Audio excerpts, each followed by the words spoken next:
So we take for granted that there are such things as numbers, right? That they exist and would exist even if we didn't exist. This is going to be one of these sort of Zen koan ideas, but just stay with me for a moment. But is that absolutely true? We're going to ponder that on this show today. What is the actual nature of numbers? How did they come to exist? What's their anthropological, psychological, and linguistic background? And yeah, did numbers exist because we invented them, or were the numbers just sitting around waiting for some creature to come around and notice that they really were there? Is your head spinning? Get ready for more of that.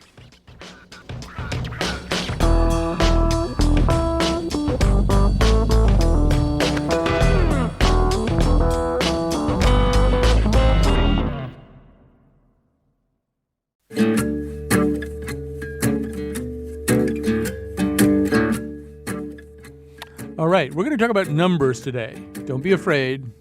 I'm not afraid. Actually, I'm a little bit afraid. I'm appropriately afraid. One way that we might begin to define one of the big questions we'll be exploring today might go something like this. So 2 days ago, an unattended cantaloupe in my yard rolled away while I was in the house. And it rolled a great distance, and it took a long time to find the cantaloupe, which had actually come to rest, as I say, quite a distance away from its point of origination in some deep brush. Now, let's set aside my personal theory, which is that cantaloupes are a lot more ambulatory than they let on, that occasionally when no one's watching, they actually are able to, locomote. Let's assume that's not true. Then there exists a whole bunch of numbers, a whole bunch of numerical relationships that would explain everything that the cantaloupe did, right? If we had all the numbers, we could come up with some kind of model explaining why the cantaloupe rolled as far as it did and took the direction that it did. It's all there in the world of ellipses and parabolas and gravity, and so there's a mathematical world that exists to explain the cantaloupe. Now the question is it there to explain the cantaloupe, or is it just there? Has it always been there? And would it be there even if the cantaloupe didn't do anything, even if we didn't need it for specific things like that? To what degree are numbers even more real, or at least as real as the cantaloupe? That's one of the things that we'll be asking today. But I think we're also going to ask some more basic questions about our relationship to numbers. So Douglas Adams wrote The Hitchhiker's Guide to the Galaxy, and it had this central joke in it, which was that the answer to the ultimate question of life, the universe, and everything is 42, which he didn't ever really explain. I think he just thought it was a funny number. David Cross and Bob Odenkirk, in their sketch comedy, Mr. Show, had a sketch about this enclave of mafiosi gangsters who are completely wedded to the idea that 24 is the highest number and would become violent if people suggested otherwise. So there's something funny, apparently, about numbers, and maybe especially numbers with 2 and 4 in them. But numbers overall, I don't know, when you start thinking about them, they can almost seem a little arbitrary. 42. Who says 42? And that in turn gets at a conversation we've all had with our high school math teachers. Why do I need this? I'm not going to study black holes or design bridges. Is there any reason, if my goal is to be a happy person capable of experiencing truth and beauty, why I would need to know a lot about numbers, or specifically, the calculus or quadratic equations or whatever that you're trying to teach me right now? So all of those questions are kind of on the table, and some other big questions as well. We're going to be talking to two people in the world of academia who think very hard about these questions. We are going to begin with Caleb Everett, who will be with us for the whole time, professor and chair of anthropology at the University of Miami and the author of Numbers and the Making of Us, Counting and the Course of Human Cultures. So you might well ask, why are you talking to an anthropologist if your show is about numbers? Well, first of all, welcome, Caleb Everett. Thanks for having me. So one of the reasons we're talking to you is that you are uniquely poised as an anthropologist to answer the question, do people always have numbers? Do people always know numbers? Has every race of people that inhabited the earth been hardwired to experience the world through numbers? And the answer appears to be no, right? Yeah, to a large extent, the answer is no. And we know this because even today there are people out there, a couple of different populations that don't have numbers, right? So they don't even have 1 or 2 or 3 as concepts that they use in their day-to-day lives. They're not existent in their languages. They lack, for instance, the singular versus plural distinction. And we think that for the bulk of human history, this is probably how it was, right? We just lacked numbers, and this is something that we've developed in certain cultural traditions, and it's spread sort of like a cognitive fire, but not all people have them, and certainly not all people had them over the course of our history. So let's talk a little bit more about those tribes, because I think people might be going, what? What do you mean they don't have any numbers? So, and maybe we can talk about, I don't know if I'm saying their names right, but the Piraha, an Amazonian tribe. They're one of these groups that, I mean, when you say that they don't have numbers, maybe you can expand on that a little bit.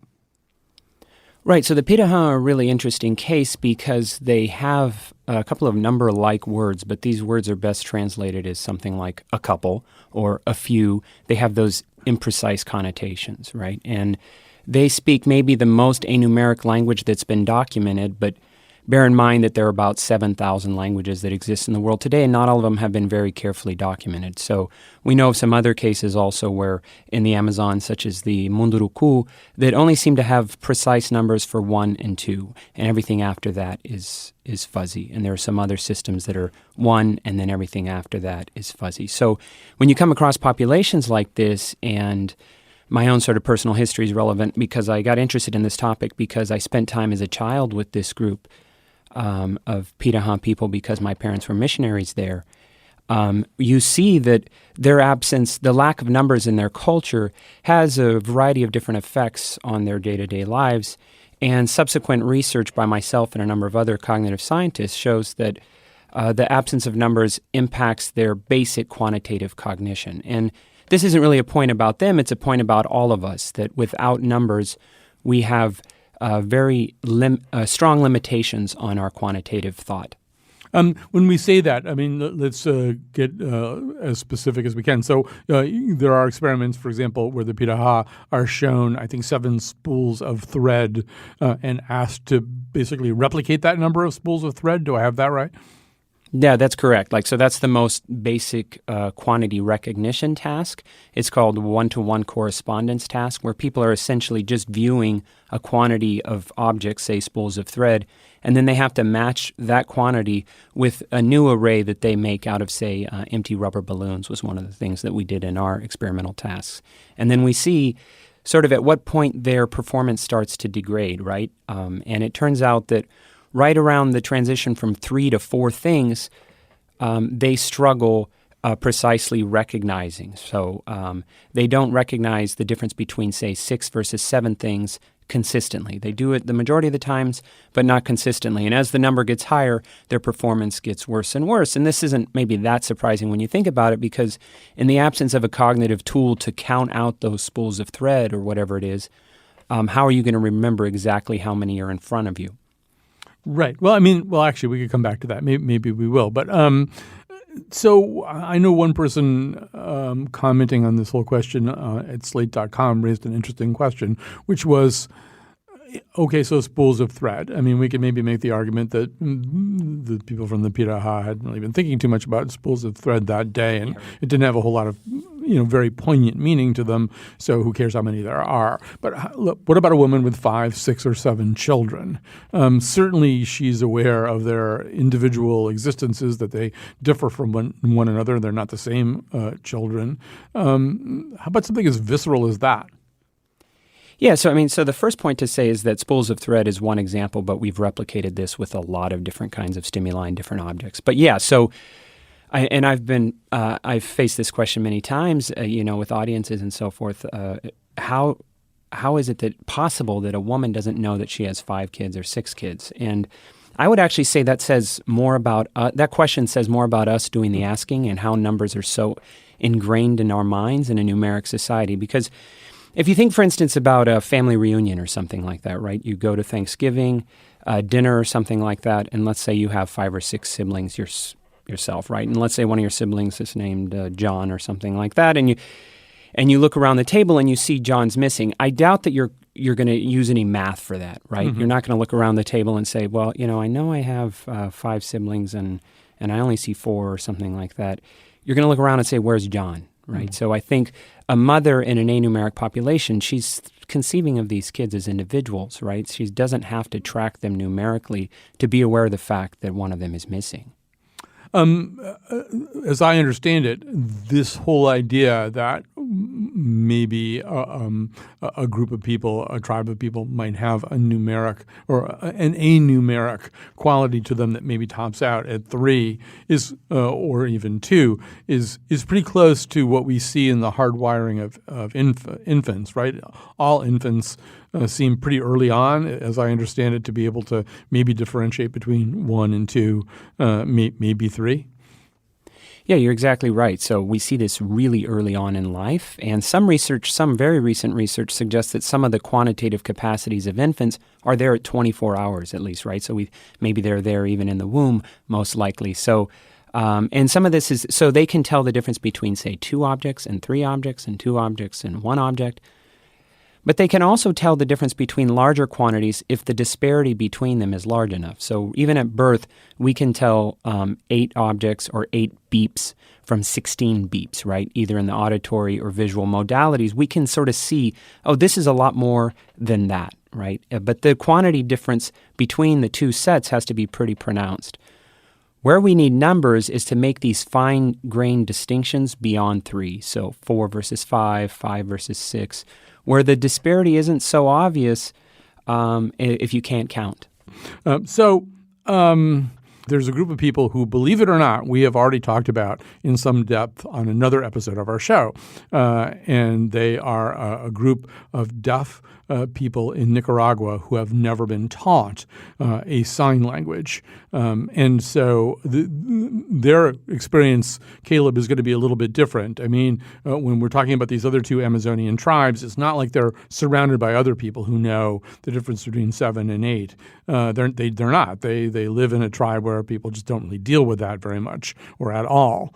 But here we have something a little bit different. We have people with essentially an innovated language, a sign language or a sign communication that they of necessity have invented for themselves, but they're surrounded by numerate people. So what happens to them? How do they experience numbers? Yeah, so in a way, they're a more interesting test case because, as you say, they are surrounded by numbers, right? So the research with these people shows that they can distinguish, say, different currencies, right? And they're aware of the fact that there are certain quantities of money that are better than other quantities of money and so forth. But so some of the research has looked at Nicaraguan signers, so people who speak Nicaraguan sign language and have numbers and are even trained in math. And their performance on a variety of mathematical tasks and quantity discrimination tasks is unsurprisingly the same as someone who hears or speaks Spanish and is familiar with Spanish numbers.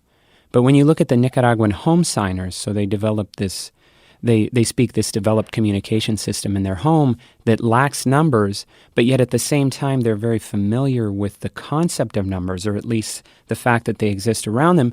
Their performance is on a variety of tasks is actually much more similar to the Piraha and the Munduruku in the Amazon, who are not surrounded by numbers but share this one trait in common, which is that they lack numeric language. And this is just yet another telling example of how critical numerical language is for us to understand basic quantity discrimination. And if you look at the performance of these Nicaraguan home signers on a variety of tasks, you see they're actually a bit better than the Piraha on some of these tasks, but you see a similar thing where as the quantity task involves 4 and 5 and 6, as the quantity gets higher, their performance degrades pretty significantly, like that of the Piraha. So this leads us to another question. Okay, so everything that we're saying right now suggests that if we go through the entire breadth of human history, we probably encounter a lot, maybe the bulk of human societies that were for a while enumerate. I mean, an awful lot of people were probably in the same position before a lot of recorded history. So then the question becomes, okay, so do we invent numbers, or learn numbers, or get a number system because there's something very specific that we need to do, or for example, in other words, I mean, if you were hunter-gatherers, maybe you'd want to know if you gathered as many things today as you did yesterday, or whether things are going pretty well in the gathering department. Maybe you need to gather a little bit more tomorrow. Well, you got to be able to count and have numbers, probably, unless you're going to ballpark or spitball this question. Or if you want to develop it even more, if you want to be in a position to, let's say, sell your excess of whatever it is you do to somebody else, trade with somebody else, whatever, you're going to need numbers. So are there anthropological theories about why numbers started to be necessary? Did they make these things possible, or did they become necessary because people wanted to do these things? Well, it's a great question. I think the answer is both, though. Maybe not the most satisfying answer, right? But No, so I'll take both. you need numbers to. We know this from the experimental evidence that you need numbers to be able to do some tasks associated with certain kinds of societies, right? So you need numbers to be able to precisely discriminate quantities in the way needed for systematic agriculture, for instance. And obviously the invention of agriculture was critical for the course of human history.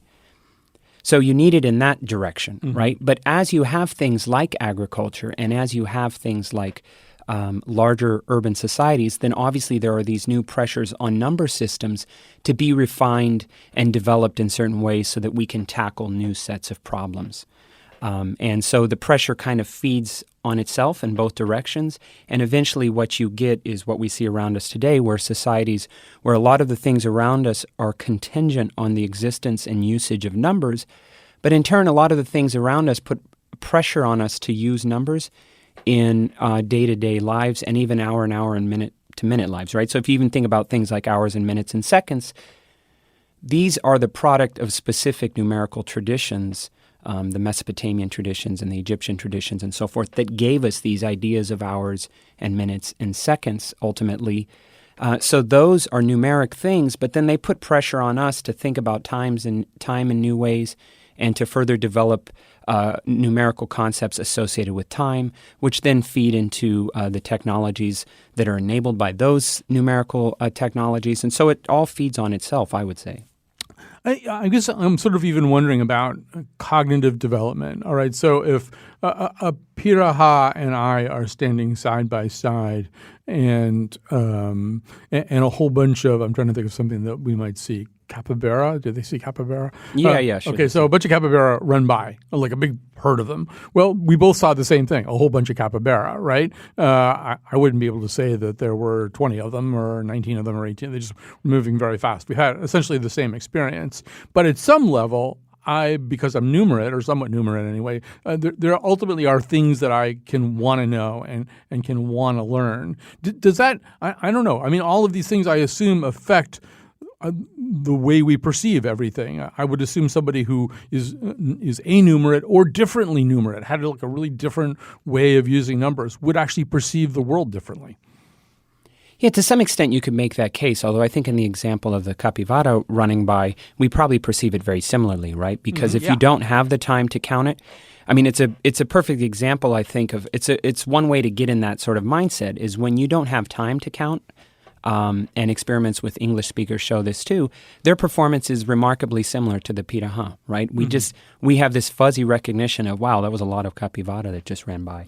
But we're not thinking of it oh, that was 12, unless we had the time to count it out. So I would argue that the worldview sort of question isn't really that different in a large percentage of the day-to-day things, actions and contexts that we come across, right? But there are times, obviously, when we focus on it where, like you said, we can ask certain questions because we have numbers, and those questions lead us down certain cognitive and behavioral paths that are critically different from those that exist in societies without numbers. All right, let's take a little break, and then we'll come back.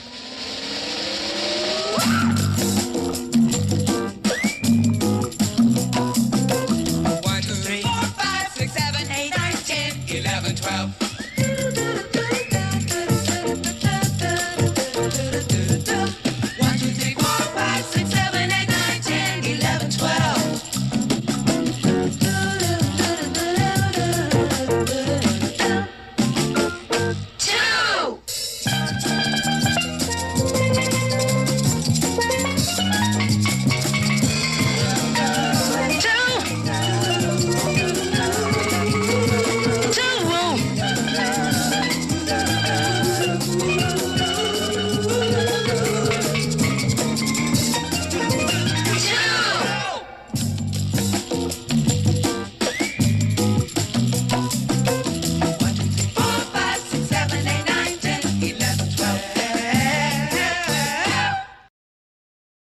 And we are back. We are talking about the nature of numbers and how human beings came to use them, and whether numbers, we'll get eventually to the question of whether numbers know we're using them. Maybe numbers exist and really don't care about us that much.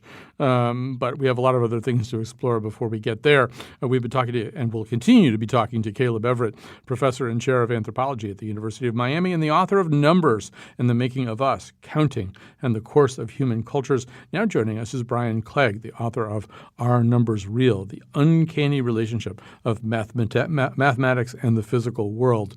Brian Clegg, welcome to our conversation. Good afternoon, Colin. So one of the things that you do in this book, so we were just talking about cultures where they are enumerate. They don't really have a number system. But one of the things that you do right at the beginning of this book is kind of posit a situation where ultimately you and I might want to have some numbers so that we could talk about things. So let's go. We'll continue with the capybara, these large South American rodents. And let's imagine that I've got a pen full of 10 of them, and you, there are goats in your book, but they're going to be capybara here. You, for whatever nefarious reason, want to borrow 5 of them. And then somehow or other we need to keep track of all this. So Brian, how do we go about keeping track of how many of my capybara you've got and whether I'm going to get them back in the same quantity? Well, I guess we've gone a little bit too far in saying I want to borrow 5 of them. I want to borrow some of them. Okay. And you need to know how many I've borrowed because you want to get them back. Now, at that stage, we don't really need to count because what we can do is have a tally. So we can just make a mark, say, for each of the capybara I take away, and you can pair up those marks with the capybara. And you don't have to actually know how many capybara there are. You just have to, as I bring them back, pair them off again. So it's like you've got a one-to-one correspondence between the capybara and the marks. And that kind of tally system, we think, goes back a long way. I mean, there's some examples that may be a tally from maybe 20,000 years ago. And what I do in the book is show, I'm not suggesting how it's actually happened, but how you could go quite easily from a tally to producing something that is a bit like a set of numbers, because it becomes easier to actually use a symbol for a certain set of capybara, perhaps a handful with one for each finger and thumb on your hand, than just having a set of notches or dashes or lines.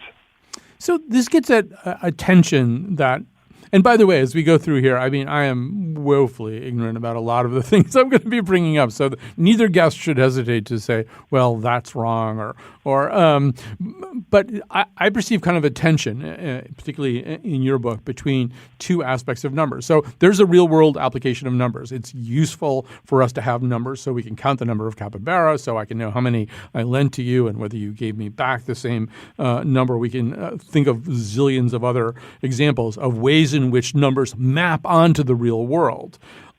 The tension I perceive is that numbers are also essentially a series of abstractions with fixed or defined relations among them. We can never, with our senses, experience the number itself, right? I can give you 6 goats. I can feed you 3 eggs.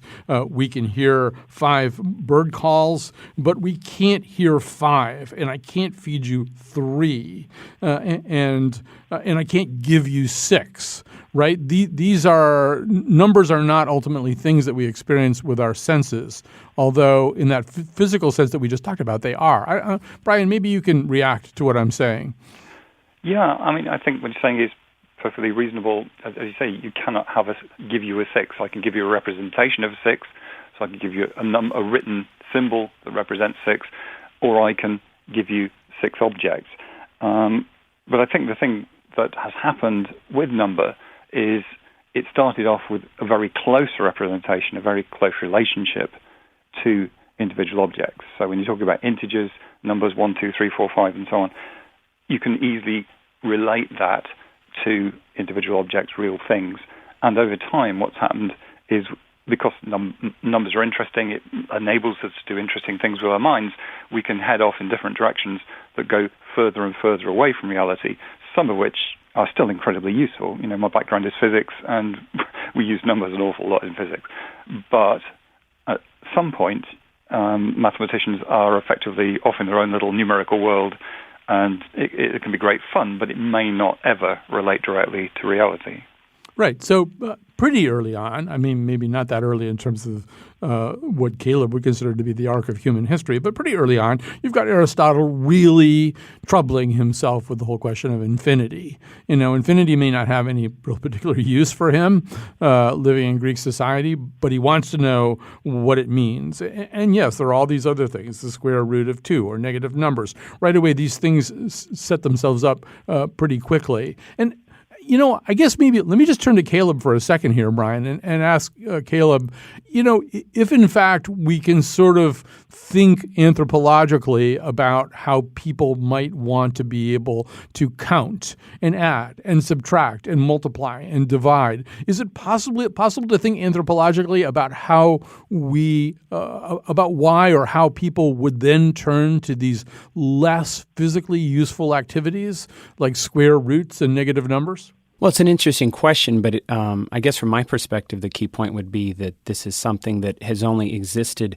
very recently, right? So you're right that from my perspective, Aristotle, when we're talking about that, we're talking about something that's extremely recent, and we see that develop in a few sort of strands of human history, but the vast majority of cultures didn't develop that.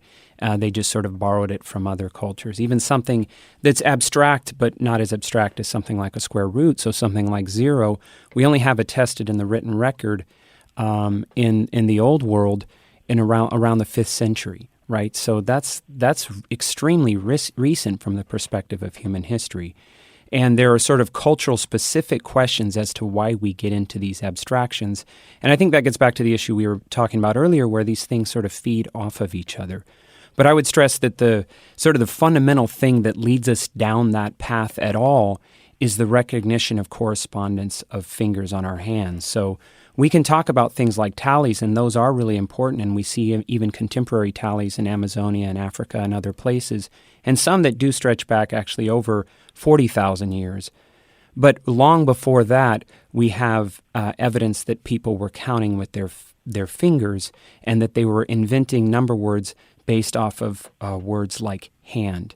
And the reason I say we have evidence for that is that about 80% of the world's 7,000 languages have decimal number systems, right? Some have base 5 or base 20, or there's a lot of other exotic systems.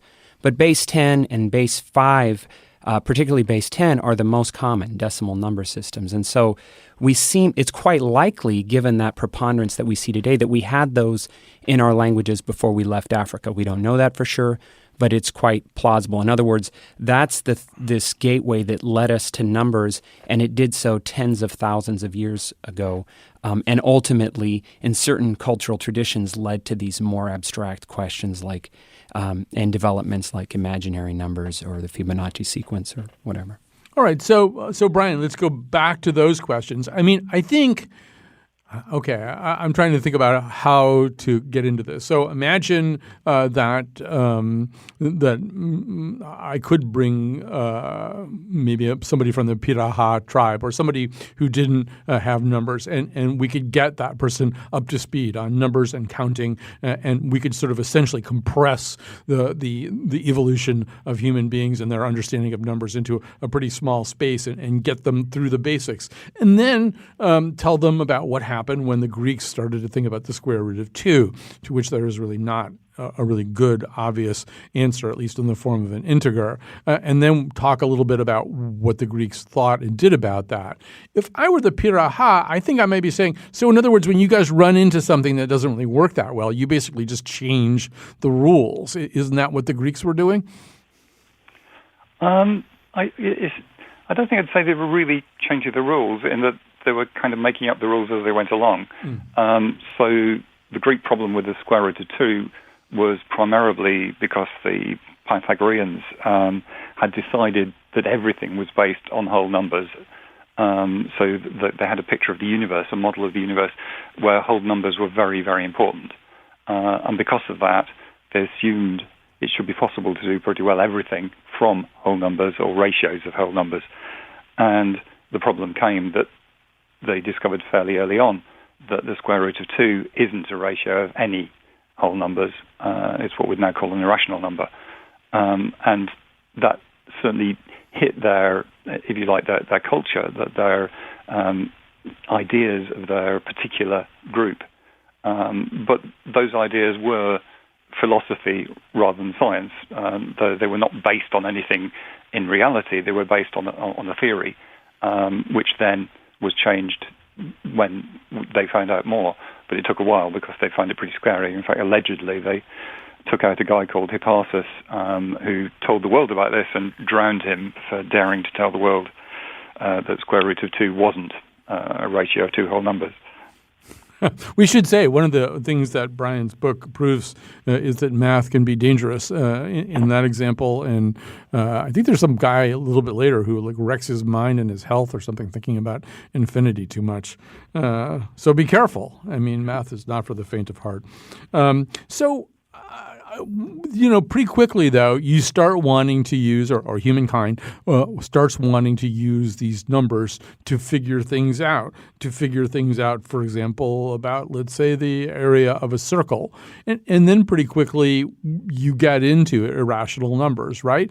I don't know. I'm not even sure what question I'm framing here. I guess the question I'm framing is once again, my Peter Ha friend watching this whole thing says, well, wait a minute. So when you want to just come up with a way of measuring a circle with this system, you have to use something that's not even really one of the numbers that you count with, right? You have to do something else. You have to come up with a different kind of number. What does that say about your system? What would you tell them? Well, I think it's the same again. It's the nature of science. It's the nature of the development of maths originally, is that it's very much a matter of you have a theory, you test the theory, you modify it given what you find out. Now, the nice thing about mathematics, as opposed to science, is that you can build your own world as long as it's totally consistent. So you could, in principle, have a world in which the ratio of the circumference of the circle to the radius wasn't an irrational transcendent number like pi, but actually was, 3. Mm-hmm. And in fact, some people did actually try to insist that it is 3. But the fact is, you very quickly find, if you do that, that the consistencies break, that you can do that in one place, but when you try to use it in some other way, it goes horribly wrong. So the way that it's been developed is the more we learn about the relationship between numbers and the world, the more we discover certain rules we have to stick to. And so we gradually home in on the way things do seem to be. So with your interest in physics, okay, now I'm really about to expose myself as an ignoramus. But so to those of us looking in from the outside at physics, it seemed as though, just to take an example, that the reason people went looking for the Higgs boson was that the Higgs boson had to exist because otherwise the math didn't work, right? And that in many respects, there's a sense in which, as we really start to get deeper into physics, the question that we know something exists if it makes mathematical sense. We think that we need to know something more if it doesn't work mathematically. To some people, that might look like kind of a circular process. I don't think it's really circular, but what's happened is we've kind of turned things around. So if you go back to the 19th century, it was very much a case of you observe something happening in the world, you make a theory to try to explain why that's happening, and then that will make predictions, and you test those against reality. Modern physics is very much driven by the math. So things like symmetry, the idea of symmetry, so like the reflections in a mirror and that kind of thing, are really important in modern physics. And a lot of the ideas of modern physics, such as the need for there to be this Higgs boson, really comes out of the math. And in a sense, what we're doing then is pushing forward our research more from the math than from what we see around us. And you do really have to have a balance. I think it's fair to say we've moved heavily towards being driven by math. Chances are we may take a little step back. We're never going to abandon it because it's absolutely essential for physics, but whether or not it can lead us down dead ends, isn't totally clear. Right. We can't go fly out and measure a black hole and through techniques of observation, experimentation, understand a black hole. We understand a black hole mathematically. Well, in fact, until relatively recently, it was quite possible that black holes just didn't exist, that they were just an interesting mathematical phenomenon. And vast amounts of work has been done purely on the math. And some of it does not reflect reality. So the very first idea that was worked on with black holes was black holes that don't spin, because the math is a lot simpler if they're not spinning. As far as we're aware, any black holes that exist will spin. So it was purely a mathematical exercise to start with. But it's just gradually we began to realize there were these things out there that bore this resemblance to what we would expect the effects of a black hole to be. And now we're fairly certain, we're still not absolutely 100% certain, but we're fairly certain that mathematical prediction is playing out in those black holes. But it's certainly an interesting thing, and the more we can develop new technologies, so for instance, the gravitational wave astronomy that started in 2015 is the first time we've ever directly detected what appears to be a black hole. All right, so we're going to take a little break here. We're going to come back. I have some questions for Caleb Everett also about the role that numeracy plays in the development of civilization. Is it as important as, I don't know, the wheel? Maybe it's more important.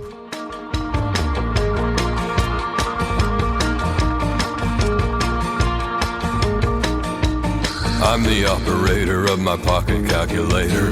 He's the operator of his pocket calculator. I'm the operator of my pocket calculator. He's the operator of his pocket calculator.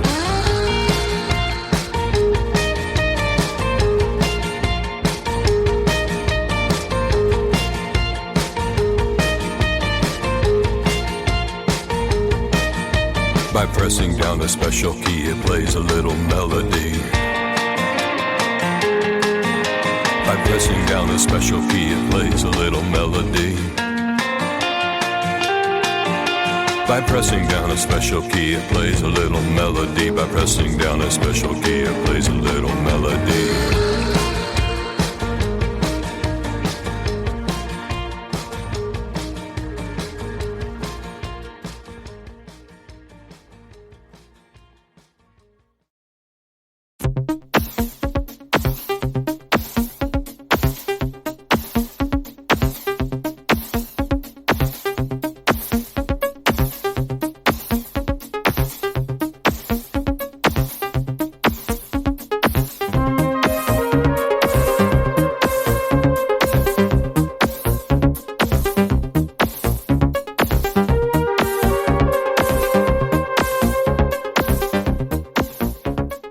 Brian Clegg is the author of Are Numbers Real? The Uncanny Relationship of Mathematics and the Physical World. Caleb Everett is professor and chair of anthropology at the University of Miami and the author of Numbers and the Making of Us, Counting and the Course of Human Cultures.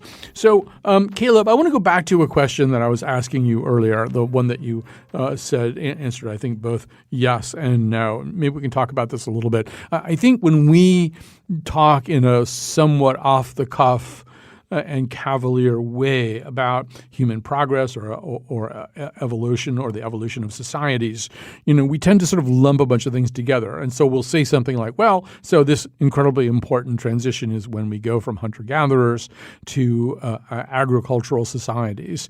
And when we're talking about it in an off-the-cuff way, we don't really say what that means. One of the arguments you make in your book is that there's some kind of, I think the term you use is coevolution between what people are able to figure out about planting and what people know about numbers. Maybe you can say a little more about that. Right. So if you think about the results that have been acquired in cognitive psychology and other fields showing how crucial the awareness of numbers is to certain basic cognitive tasks, we see that, as I mentioned earlier, for instance, we can't precisely tell 6 from 7 things consistently if we haven't acquired numbers. Even healthy adults that haven't acquired numbers can't really tell that distinction apart. They can't distinguish those things consistently. So if you don't have that kind of capacity, then you're going to face certain challenges that are associated with agriculture, right? So unlike hunting and gathering, I argue in the book, agriculture requires some kind of awareness of quantity distinctions, right? And for us in cognitive science, the distinction between quantities and numbers are a really critical one, right? So you need this culturally contingent notion of numbers to enter the world of quantities and to do so with enough force to be able to do things like agriculture. So what I suggest in the book in terms of coevolution is that clearly we had to have numbers to develop agriculture. And when we look at the development of agriculture in places like Mesopotamia, we know for a fact that these people had numbers. That's not really that surprising. But in terms of coevolution, what we see is that as you have agriculture and as you develop certain practices associated with agriculture and, say, urbanization, you then put pressures on people to acquire numbers earlier in life, and to be successful, they have to have an awareness of numbers, and numbers spread in trade, and they facilitate trade, and they facilitate precise trade in a way that even today in anumerate societies, we see some difficulties with trade and people being taken advantage of, right? So the agriculture and the urbanization and all these sort of social cultural things put pressure on the development and acquisition of numbers across a population. But at the same time, those things like agriculture and urbanization are not possible without the first invention and development of numbers in particular societies. So people are always trying to describe human beings as the only animals who ... I'm assuming great apes can't do much more than maybe the difference between 1, 2, or 3. I'm sure there's some African gray parrot who's really good at counting. But I mean, how different are we from all the other species of the earth vis-a-vis numbers? Well, you're exactly right about the African gray parrot, that there are some parrots that have been trained with numbers and that actually get pretty good at distinguishing certain quantities, right? But you're also right that great apes have a very similar barrier that we see with humans, where once you get to 3 and past 3, things start to get a little bit fuzzy. And this actual ability to tell 1, 2, and 3 precisely and everything else in very fuzzy ways, distinguish other quantities in very approximate ways, that actually seems to be what we call phylogenetically primitive, right? So it exists in lots of different species, and it probably dates back potentially hundreds of millions of years. There's some debate about that. But we see it in a variety of species, not just mammals even. We see it across the animal kingdom, right? So that's maybe one of the coolest things to me about numbers, is that if you look at humans and what we bring to the table in terms of our innate predisposition towards quantity recognition, it's not really that unique, right? And it's not that easily distinguishable from what we see in some other primates. It is a bit better. I'm not saying it's the same, but it's not that unique. It's only after we acquire numbers in childhood or in adulthood for some people that we sort of enter this other world where we can precisely tell quantities apart in all these nuanced ways, and we can enter this world of relationships that Brian was talking about. So in some ways, the correct answer to Mr. Lorden, my 10th grade math teacher, when I was fuming about why in the world I needed to acquire any more information than I already had about quadratic equations. I mean, is one possible answer to that question because the entire arc of civilization, from the grasslands of Africa to the most high-tech city in the world, Dubai, or whatever that is basically the story of acquisition of more numeric information? Yeah, to some extent, I think you could make that case. However, I wouldn't want to sort of imbue value into that, right? So the fact that the Piraha don't have numbers, or the Munduruku don't have numbers, or a number of other populations don't have many numbers, I wouldn't argue that they're less happy. I mean, if you're with them or something. I mean, so it certainly limits the kinds of things that we see around us vis-a-vis civilization, but also they're pretty well adapted to their environment, and they're leading pretty successful lives by their standards. Right. That was my answer to Mr. Lorden. All I want to do is be happy and experience truth and beauty. I can do that without those numbers. All right. So our time is limited, and we still have this gigantic question for Brian Clegg, which is the title of his book. Are numbers real? And first of all, I mean, maybe you could just quickly say, what do you mean by that question? I think it's really just saying, because mathematics has proved so incredibly useful, not just at the basic level of trade and agriculture, but in the development of science and technology.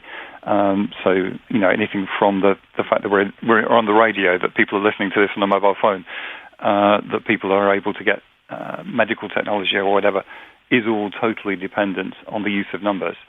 The fact that this system that seems to be almost totally detached from the world, apart from those little origins of the relationship between number and physical objects, is so incredibly useful, has puzzled people, I guess, for a long time.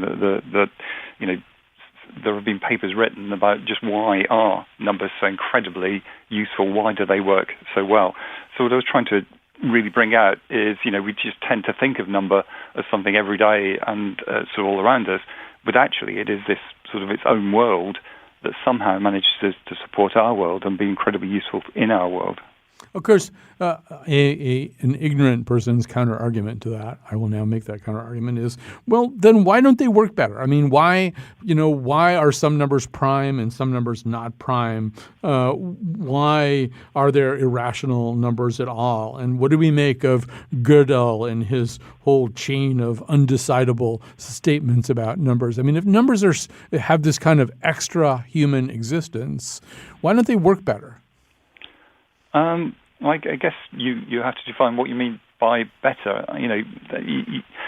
You might equally say, why aren't people all the same? Why do they have to be all different? Isn't it, wouldn't it be much better if everything was exactly the same? Which is what you seem to be saying about numbers, the fact that they're sort of different and what mathematicians would call interesting. So, prime numbers, how they interact, all that kind of stuff, is actually part of its attraction, I'd suggest. Mathematicians aren't as enthusiastic about the fact that there are some aspects of mathematical systems that can never be proved. So that this problem with the stuff that Gödel came up with. But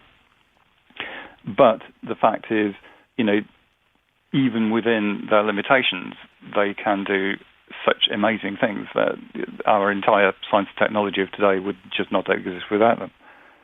So that brings us back to the question. So Galileo said that the universe is a grand book written in the language of mathematics. That's one way of thinking about it. The other way of thinking about it is mathematics is what we came up with to read the grand book of the universe. Do you put a foot in one camp or the other?